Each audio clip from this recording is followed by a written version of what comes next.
पद्मश्री मिळालेली आहे.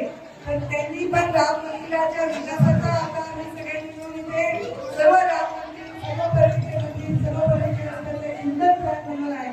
राम राज्य कसं आहे तसं काम माझ्या परळीमध्ये व्हावं अशी रामाच्या चरणी प्रार्थना करते. धन्यवाद. जय श्रीराम. जय श्रीराम. मला खूप आनंद झालेला आहे, कारण रामनवमीची मी वाट पाहत होते.